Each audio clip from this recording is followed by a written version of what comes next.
rain is falling hard here at Silverstone. I think they're in for a very, very challenging afternoon. Go!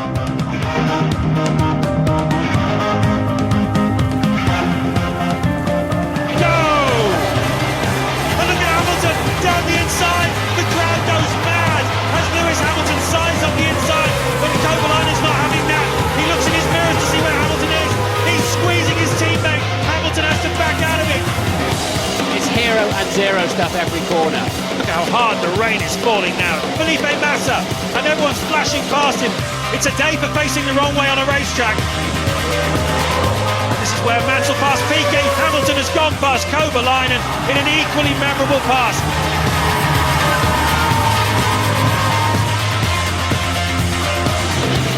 Lewis Hamilton wins the British Grand Prix. A fantastic performance. We've done it. Fantastic. It was phenomenal. It was, I think, the similar feeling to when I qualified pole last year, but way, way better. Just multiply that by a couple. It's really, the support, as I said, has been fantastic. To get out of the car and know that you brought it home, know that you made the country proud, your family and the team and yourself, is by far the best. The Silverstone adrenaline has subsided, and so too has the euphoria, but it certainly took a while, and now this fantastic World Championship battle has moved on to Hockenheim and the German Grand Prix. Good afternoon from us all. It's dry, it's breezy, it's comparatively sunny at the moment for today's qualifying, but rain is forecast for some stage during this German Grand Prix weekend. But we've got a championship battle that's absolutely dead level. We've got McLaren and Ferrari so easily matched. And Mark, just give us an idea of how much you're looking forward to the second half of this season. Looking forward to it with great anticipation now, because I think we have for the first time got a level playing field between Ferrari and McLaren in terms of car performance, and we've got 4 drivers battling out for a world championship in those 2 teams. But very important now for Lewis Hamilton. He's got a lot of confidence off Silverstone. He's on that world championship trail. And there's concern up and down the pit lane about the weather. We're not worried because it might provide exactly the same ingredients we got at Silverstone. I'm not worried at all. If we get a repeat of Silverstone, then we're in for a fantastic race. But there is a little bit of moisture around. The clouds are coming over a bit darker. A few of the teams signaling that rain may be here in qualifying. So a lot of teams going to have to go out there and bank a lap. Well, certainly for Lewis Hamilton at Silverstone, that Silverstone weekend, aside from all the emotion, that British Grand Prix victory may well prove to be the turning point of both his season and his championship campaign. But the rain was the absolute key, as Louise Goodman now reports. When the heavens open on a Sunday afternoon, it can make life a bit uncomfortable in the grandstands, but it sure does spice up the action on the track. Who could forget Rubens Barrichello's first win here at Hockenheim, or Jenson Button's maiden victory at a rain-swept Hungaroring? Where there are winners, though, there are always losers. It's all too easy to get it horribly wrong on a waterlogged track. Just ask Ferrari. 2 weeks ago at Silverstone, Felipe Massa's off day included a total of 5 spins, and the team so renowned for its tactical acumen let Kimi Räikkönen down over tyre decisions. I mean, pretty easy to say that the wrong decision was not to change the tyres. That's pretty obvious. But with the information that we had at the stage, I think that it was logical, that decision, even if it was not correct. At the end of a fraught 60 laps, there were some surprising faces on the podium, including wet weather specialist Rubens Barrichello, who switched to extreme wets at exactly the right time to climb from 18th on the grid through to 3rd.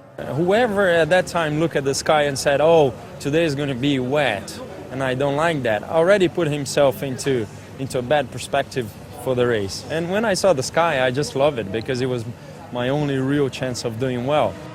Nick Heidfeld put his season back on track, finishing 2nd after pulling off this spectacular double overtaking manoeuvre, not just once, but twice. It was great. I watched it again afterwards on TV, and it was great fun. It doesn't happen each day, especially overtaking some of the greatest drivers in the best cars. It was quite tight, actually, afterwards. I saw with Kimi, who wanted to come back and start the manoeuvre on Kovalainen, but it was very important for my race, obviously, to finish 2nd. But the real star of the show was Lewis Hamilton. In front of his home crowd, Hamilton was in a class of his own. He barely put a foot wrong throughout the race and crossed the finish line over a minute ahead of his nearest rival, a performance that even Lewis recognised as one of his finest. This race was the biggest challenge of my life. I can honestly say there's nothing bigger than this. It's the best feeling ever to win with your home crowd. and with all your family and friends watching. After the private celebrations, there was a massive horde of fans waiting to welcome their hero to the post-race party. I went on stage and I saw the huge crowd. It was unbelievable. Last year I went and there was a bit of a roar. This year all my clothes were nearly flown off. It was unreal. That would have made him roar. Well, I'm joined now by Mercedes' Norbert Howden. Norbert, definitely one of Lewis's best drives. Do you think that's going to be one of those races that in years to come people look back on as an all-time classic? Well, definitely. I mean, 68 seconds or more than 68 seconds in the lead, and having lapped anybody other than the fourth place guy, everybody other than the fourth place guy, I think that is real history, and it was a marvelous drive. We enjoyed it very much. It was stressful, even in the pits, believe me, but he did a great job. Well, now here at Mercedes home Grand Prix, you want to be doing it all again. It's pretty tight at the top. Who's your money on between your two drivers as having the best shot for pole? Well, I wouldn't underestimate Heikki, to be honest. He did a great job in Silverstone, and who knows what would have happened if it would have stayed dry. He was really good, and he's still learning like Lewis is. I think we have a great combination. You know, the two guys are supporting each other. They are fierce competitors on the one hand side, but on the other hand, they work together. They developed the car together with Pedro de la Rosa and Gary Paffett, and I think we have a real strong combination. We have had more potential than we have points on our account, but I think it's better this way around. It's great for the championship. And never ever in history of Formula One three drivers were on a par at mid-season, and so it's great entertainment and good sport, and I just hope we can continue in the same direction like we did it in Silverstone in our home Grand Prix here in Hockenheim, close to Stuttgart. Thanks, Norbert. Thanks. And in our race build-up tomorrow, Lewis Hamilton will be reliving all the detail of that extraordinary Silverstone drive. Home Grand Prix for Mercedes, of course, but for Lewis, he hasn't got all those Silverstone pressures, and that's important this weekend. He hasn't got the pressures of Silverstone with a home crowd, but it is the home race for Mercedes-Benz. They're the partner of McLaren, and it's very important for him. And also they're up against BMW because there's a big fight between those two manufacturers in their home country. I think Lewis got a great opportunity for pole position. He did a sensational lap yesterday, and that can count for something today. And also Heikki Kovalainen stepped up and is very fast today as well. Huge fight as well between McLaren and Ferrari, of course. And what we haven't seen so far, strategy has intervened, weather has intervened, driver mistakes as well.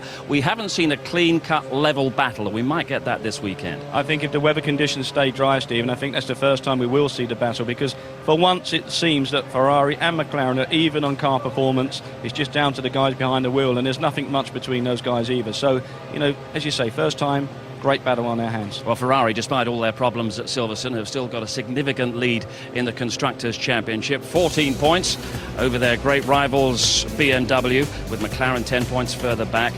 And the very close battle as well to be fourth. That's currently headed by Toyota, now under real pressure from the in-form Red Bull.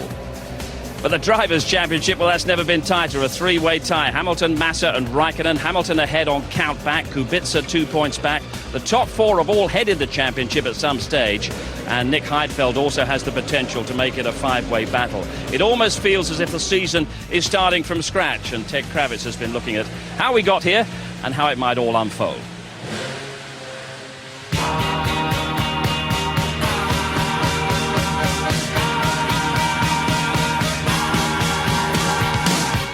Mercedes boss Norbert Haug hardly needs to drum up interest in his home event. This has become one of the most compelling championships for years. Here's how we got here. Hamilton started well before Raikkonen got his act together in Malaysia, Bahrain and Spain. But then wins for Lewis in Monaco, Kubica in Canada and Massa in Turkey and France has put the top three all on the magic number, 48. Robert Kubica's just 2 points behind, so he can hardly be discounted. Being typically conservative and pragmatic, BMW are talking themselves out of the final contest. If someone would say that after 9 races I would be two points behind the leader before the season, I would laugh and say he is crazy. Now saying we want to be world champion is a bit far-fetched. I think you have to stay realistic and be happy with what you can achieve. Out of the four, Kimi's the only one who's won a world championship, so he's favourite to do it again. After a few early misdemeanours, he usually thrives on these midsummer races, just as long as it doesn't rain and he cuts out those silly mistakes. Well, we always try to make less mistakes. Sometimes it happens when you push hard. It's up to us, the drivers, up to the team, to try to not have a problems, and just need to work a bit harder, and hopefully we get rid of the problems. We don't make so many mistakes, and we can be up there when it counts. I still think there is some circuits that is stronger for one team and the others, but it's a little bit better for another team. So it's more the question to get it right the whole weekend, and I think we can still win many races. Felipe Massa's so frustratingly inconsistent. Who knows when he's going to put in his next massive performance?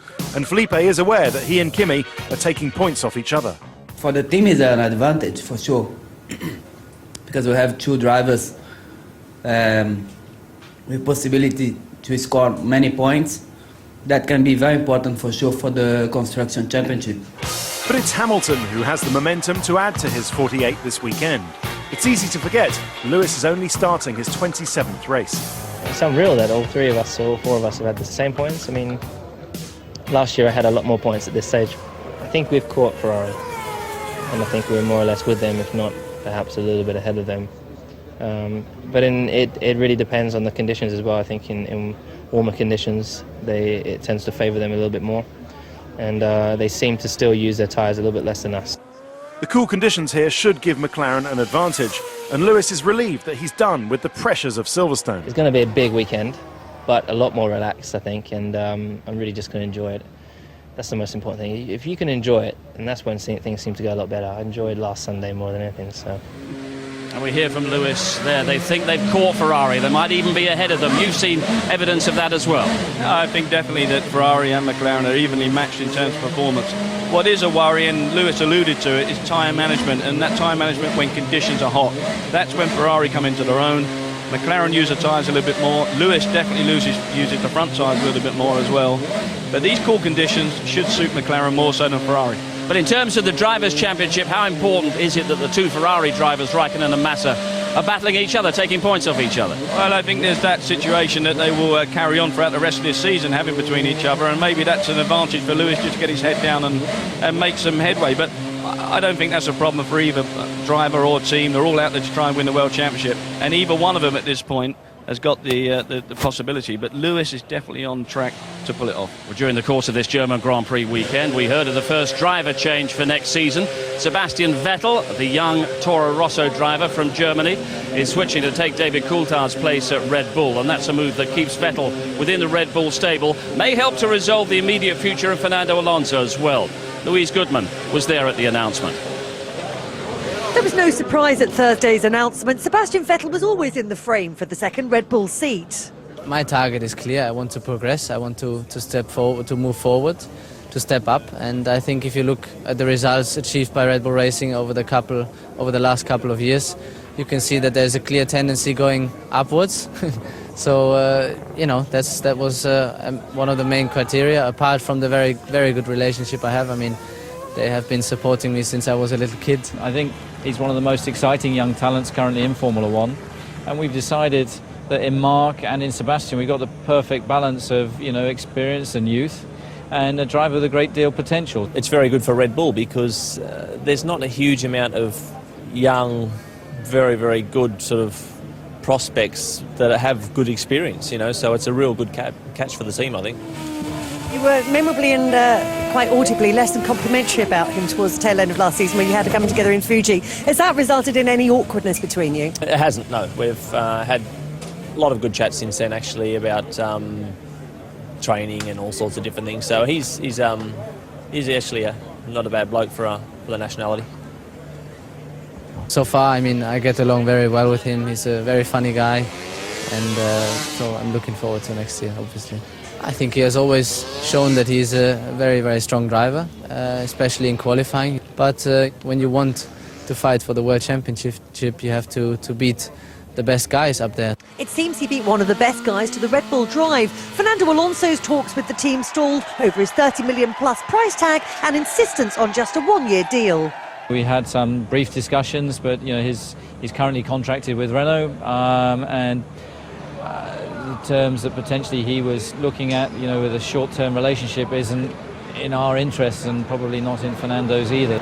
We had some conversation with a couple of teams, but nothing else than that, and I will not go any deeper than that.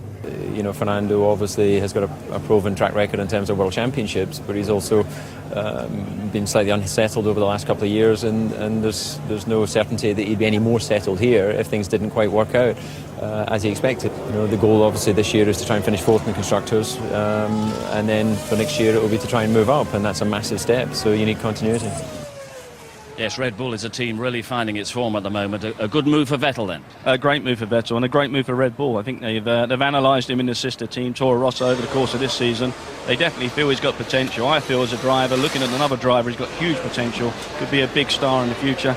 And, you know, I think there's some other guys out there who are candidates for Red Bull, but I think this is a smart move. And there was a move to get Fernando Alonso, the former world champion, to Red Bull. We heard all about that. Where does that now leave Fernando for the next couple of seasons? I think Alonso will stay at Renault. I think that would be the smart move for him. A little bit of consistency with that team. Then I think you'll see him in the red car. I think that's his focus. He wants to go to Ferrari. He wants to try and maybe finish his career there. But, you know, there's not going to be a team who are going to take him for 12 months on a big retainer. That would be very, very unlikely.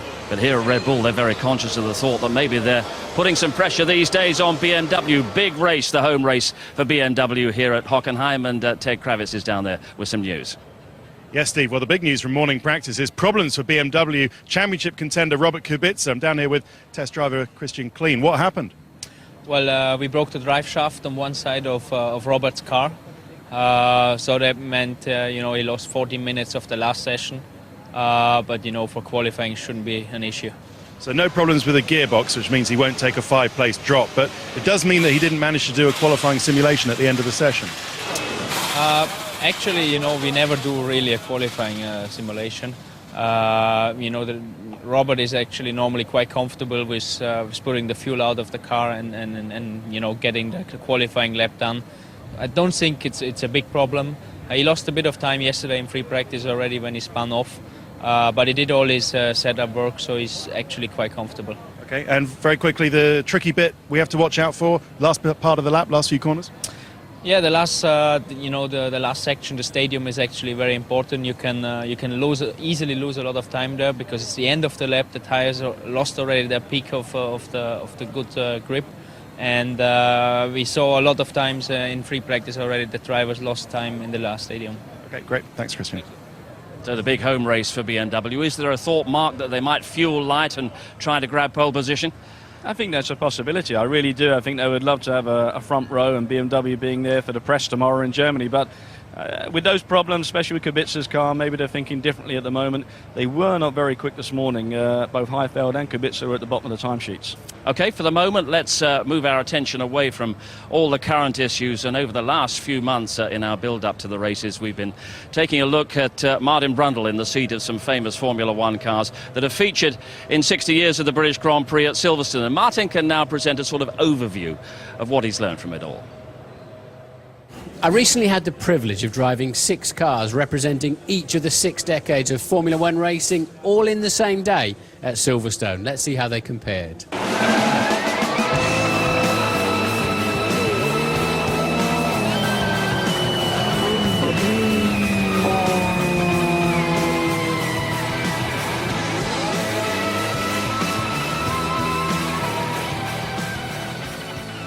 We start in the 1950s when death was an acceptable risk for the glory. This is the Tech-Mech Maserati 250F, front engine, 6-cylinder, just 220 horsepower. Skinny treaded tyres, no concept of aerodynamic downforce. Oh, fabulous. These are the cars that Moss and Fangio raced in. It's happy going sideways, and it's really sort of like poetry. Throw it in. Oh, yeah, look at that. Yeah, baby. Love all that. Into the 60s now. From sitting astride the Maserati, I sink into the nimble Lotus 49, a bathtub of fuel with the groundbreaking 400 horsepower Cosworth engine bolted to designer Colin Chapman's vision. Soon, sponsors' colours would appear, and later in the decade, basic aerodynamic downforce arrived. It feels so small. It feels like I'm on a motorbike, actually, as if there's nothing in front of me, really. It's so much lighter and more nimble than the Maserati of the late 50s, for example. Now I'm wearing seatbelts today when this car first won the Zandvoort Formula 1 Grand Prix on its debut in 1967. For sure then, they did not have seatbelts. What a lovely sound from that Cosworth engine. The rate of development accelerates. The 1974 McLaren M23. Fat slick tyres, side radiators, serious front and rear wings, a big airbox above the driver's head, feeding a 480 horsepower engine. It sticks its back end out a little bit. Oh yeah, lovely. That sort of 70s slide going on there, great. I can see why this car won 16 races and 2 world championships. It's very drivable, very believable. Into the 1980s and the fearsome 1200 horsepower turbo era. This is Senna's glorious Lotus 98T. Incredible acceleration. I love that throaty sound of the Renault engine. I love the view from this car. It's so good to see at it. You can see the whole track sort of being hoovered up by the car. It's so smooth, so easy to drive. I can see why Senna's so confident in this. Wonderful experience, just spot on. Into the 1990s, all high-revving V8 and V10 normally aspirated engines. Schumacher's era. High-tech cars now run by teams consisting of hundreds of people. My old car, the Benetton B192. It immediately feels comfortable, like meeting up with an old friend again.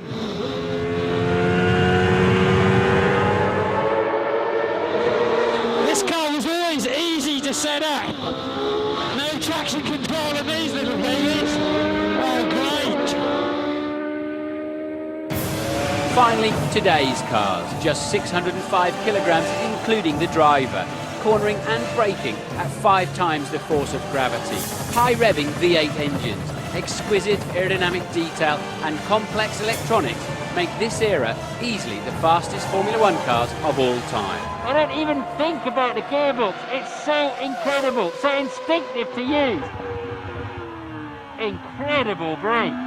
I'm putting the brakes on half as hard as Webber and Coulthard do in this car. I just can't push hard enough. I feel a little too low in the car through some of these corners, but I can't sit any higher. I'm peeping out over the top of it, but I do feel very secure. It's always a pleasure to drive these latest Formula 1 cars. They're just an extension of your body. They're so instinctive and easy to drive in many respects. What a wonderful experience. Without doubt, one of the best motoring days of my life. I just wonder how the cars will look 60 years from now. Well, Martin Brundle having a great day out at Silverstone there, as did the Honda team a couple of weeks ago at the Grand Prix. I'm joined by Nick Fry. Nick, Rubens Barrichello, first podium for the team for about 18 months. What has that result done for Honda? A great boost for the team on a number of levels. Obviously, Rubens drove superbly, but from the Honda team, a great team effort. So everyone was involved in those conditions. It's making the minimum number of mistakes, and the team did a super job. So springing everyone's step. It was an important result for Rubens as well, wasn't it? Because there's been speculation linking Fernando Alonso to his seat here at Honda. Have you been speaking to Fernando? What's the situation as regards your lineup for 2009? Well, we're looking at a number of alternatives, but it wouldn't surprise me if Rubens and Jensen were with us next year. But at this stage, we haven't got anything firm to say about that. But I think after the August holidays, maybe we'll come to some firm conclusions. Thanks very much, Nick. Thank you. And how Honda would love a bit of rain today, but the sun is shining at the moment. It's 55 years of the German Grand Prix, 30 of them here at Hockenheim. And we'll be taking a bird's eye look at this circuit with Sebastian Vettel and bringing you the final countdown to qualifying after the break.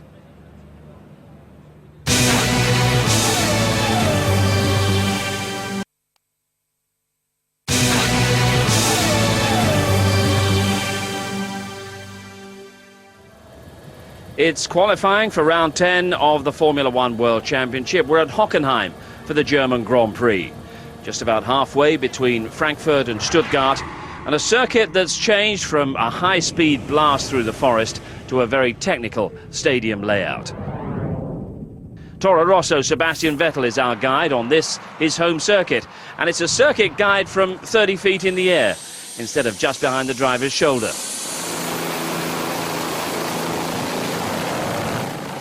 So we start right away on the right-hand side, approaching first corner. We downshift from 7th to 5th gear, very fast corner, around 240 kilometers per hour. In the exit it's very important not to take too much curb, because that slows you down again. Then we are heading turn 2. Very difficult to find the right braking point. It's very bumpy in the area, as we can see, and it's braking down 7th gear to 2nd gear. Quite low speed in the apex, and then it's very important to let the car roll. Don't scrap too much speed, and then take all the speed for the very long straight line, longest straight line on the circuit. It's also the point where you reach the maximum speed, around 210 kilometers per hour, and it's the best opportunity on this circuit to overtake other cars. So we are now approaching the famous hairpin in Hockenheimring. It's downshifting from 7th to 1st gear, so 6 gears down. Very hard braking, end of straight line. Downforce level is quite high, so we can use all the power of the brakes under braking. Downshifting to 1st gear, very low speed, around 50-60 kilometers per hour. Very difficult to hit the apex, and then very important to get right out of the corner and have good traction.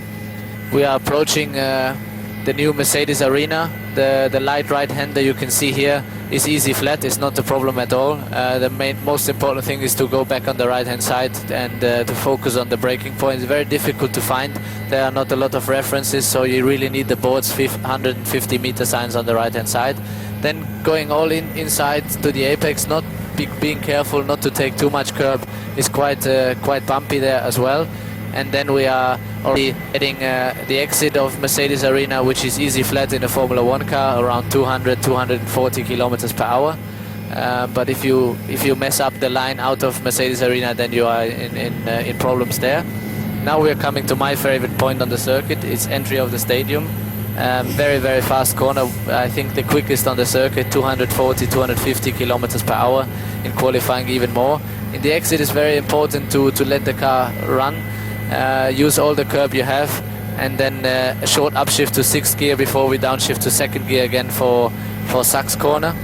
The banking is quite big here, so we can use a lot of speed, but then in the exit is difficult because you tend to lose the rear. Upshifting to 5th and 6th gear through the left-right combination and heading to the Opel corners, last 2 corners on the circuit. Very difficult because you go down and then over a crest, which is the apex of the first corner, and then it's very important to take all the speed throughout the 2 corners, and especially through the second one, and then take as much as curb as you can on the outside of last corner towards start and finish line. Well, Alan, the Anorak's out, some Brolly's out, a few spots of rain before qualifying. Is it going to last? It doesn't look like it, Ted. There's a few bits and bobs on the radar that have been sort of cropping up here and there, and this one's just hit us, but it's just stopped, as you can see, so fingers crossed it's going to be dry. Okay, Fernando looked absolutely brilliant in morning practice. Great over 1 lap. Is that the way you see it? Yeah, to be honest, he's not been that happy with the car. He's really been complaining quite a lot about turning oversteer. We've done a lot of work on it, a lot of work overnight, and in fact we've made a few changes before qualifying. So hopefully it'll be in better shape. But to go with that, yesterday in the wet in the morning he was absolutely stunning. He was quickest, so maybe a bit of rain would help us. Okay, and from an outside perspective, as someone who's won a World Championship in Renault yourself, how do you see this World Championship going? Difficult to say, isn't it? Very difficult. I would put my money on Ferrari, honestly. I think they're consistent. They're the team to beat, honestly. But it's very close, obviously. Okay, great. Thanks very much. Have a good session. No problem. Thank you. Yes, Yes, it was a very brisk rain shower which blew through in about 30 seconds, Mark. No real weather concerns at the moment. No real problems there. As soon as it touched the ground, it just evaporated. So not a problem for the guys, but if there is a few more of the little issues like that on the radar to come through, then yes, that could be a problem. It's quite a while since we've had genuinely wet qualifying. It would be fun, wouldn't it? It would be good, actually, and I think there'd be a number of guys out there, such as Honda, who'd be looking forward to that. But just listening to Alan Permain, the engineer of Alonso, you can see that actually Alonso a little bit uncomfortable in his car. Yes, he put new tyres and he's done a great time, but it's probably masking a few problems. You do get the sense, though, that he could qualify well, but the race might be a different kind of challenge. Yeah, well, I think that's possible from Renault. They've seen, and Alonso, we've seen that sort of performance come into it a couple of times this season. But race pace is all important, and I think Ferrari and McLaren are a lot stronger. What is the key to the perfect race setup for this reconfigured Hockenheim? It's a difficult actual setup for the car and for the drivers to get right, because you've got all those high-speed straights and you've got a few high-speed corners, and then you come into that infield, very slow, very complicated, and especially for qualifying, you are using the goodness of the tyre just when you need it at the last part of the lap. It's the most stressful for the tyres are those slow-speed corners, trying to maximise the grip. OK, let's hear some more from up and down the paddock. I think we can hear from Louise right now. Yeah, I've just stopped David Coulthard on his way to the garage, so thanks for talking to me, David. How are you looking going into this session, and any concerns about more rain? Yep, absolutely. Forecast is a little bit changeable, so obviously some black clouds coming over. We're looking right in amongst that pack, so if we hook a lap up, very important through the last sector, not to get too much understeer in the last two corners. If you get that right, you get a good lap time. High hopes of getting into the final session? Yeah, no, we should be able to get through there, and then it's a question of hooking the lap together with fuel on board. Cheers, I'll let you go and put your helmet on now. Thanks. Yeah, thanks. Knowing David Coulthard as well as you do, what would he be hoping for from the second half of his final season? I think he'd be hoping to actually get back on the podium again and just maybe leave Red Bull with something like that. I think David's had a great career. He's had some super performances, 13 Grand Prix wins, nothing to be ashamed of whatsoever, and he's going to leave with his head high. OK, before qualifying gets underway, quick reminder of our ITV F1 website, where you can get all the background on the sport. You can play the fantasy game as well and get video action from every session of the season so far. And it also gives you details on the ITV F1 competition, which this week can get you to another of Europe's key races. Last week we asked you to name Lewis's McLaren teammate. It is, of course, Heikki Kovalainen, and well done, Nicole Carling from Buckingham. You're off to the Brazilian Grand Prix. This week we've got a trip to the Italian race, courtesy of Abbey and Santander. You and a friend will have VIP hospitality at the historic Monza racetrack on Saturday the 13th and Sunday the 14th of September. You'll have your flights included, 3 nights accommodation at a 4-star hotel near the track, and transfers to and from the airport and the circuit. To be in with a chance of winning this prize from Abbey and Santander, just answer this question correctly. Which team is based closest to Monza? Is it A, Ferrari, B, Renault, or C, Honda? To enter, call 090 4959 6789. Calls cost £1 from a BT landline. Calls from other networks may be higher, and from mobiles will be considerably more. Or you can text the word F1 and your answer, A, B or C, to 63337.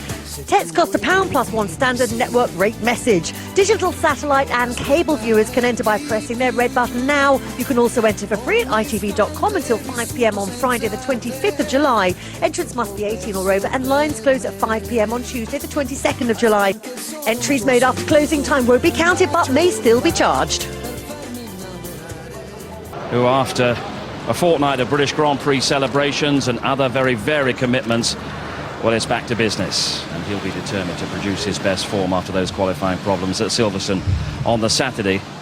And one of the most competitive weekends of the Formula One season is about to get underway. For Lewis, the last autograph is about to be signed, and it's German Grand Prix qualifying next.